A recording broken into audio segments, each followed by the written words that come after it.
after nung Petrogas na game, kami, the next day, nag-usap-usap kami na, syempre, sayang nga yung third set na nangyari. So kami, hindi pwedeng mangyari ulit sa amin yun. Kasi alam na namin, pag nag-relax kami, yun yung mangyayari sa amin. So ngayon, ginawa namin lahat para manalo kami ng 4 sets. Thank you, Sens. And for Ara, best player of the game with 20 points. Personally, ano lang yung motivation mo to help the team get this win against Marquez? Siguro, personally, may hugot din ako kasi last game nga, wala ako masyadong na-contribute eh. So, yung mindset ko talaga ngayon, hindi pwedeng ganun lang. Hindi pwedeng hindi ako makabangon doon sa last game. So, ngayon, pinilit ko lang talagang mag-contribute. Hindi lang sa non-scoring points, pero dapat nga yun, sa makascore para at least mas distributed kami at mas mapagaan yung mga trabaho ng kasama ko. Thank you. The floor is open for questions. Sara, insisay nga yung first set na drop nyo. Ano lang yung naging usapan nyo para makabawi and then hindi na nga maulit yung talo ng last game? Siguro mas naging focused kami ngayon. Like, yung first set siguro medyo nangangapa na naman kami. Parang hindi na naman namin alam na nag-aantayan kami. Pero dapat yung pagdating ng 7 set, hindi na pwedeng ganun. Tapos na yun. Tapos na yung mga nangyari. Kailangan ngayon ma-redeem na namin yung sarili namin. Hindi lang sarili namin, pero yung as a whole, as one team.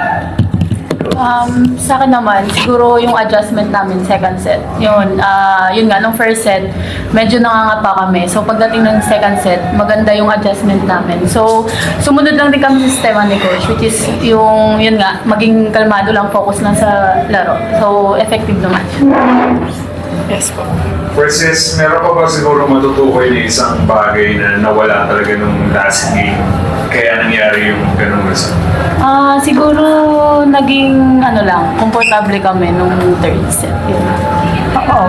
Siguro dahil lamang kami, 'di ba? Parang siguro kami inaantay namin na mag-error sila or parang hindi kami yung gumagawa ng paraan para makapuntos eh.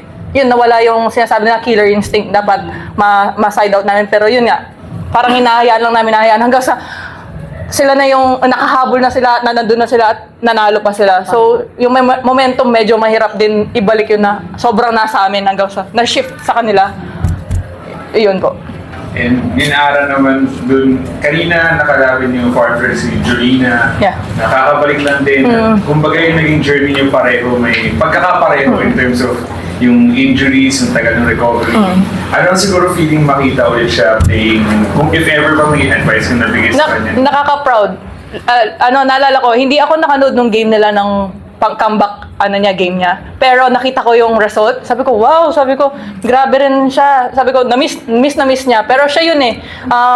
Props sa tinrabaho niya all year or all the months na nag-rehab siya, nag-recover siya, physically, mentally. So, sobrang nakaka-proud na, alam mo yun, na hindi, pinakita niyang parang madali. Pero alam natin na hindi yun madali eh. So, yun, nakaka-proud lang talaga. Kaya yun, sabi ko nga lang sa kanya, pagpatuloy niya lang eh.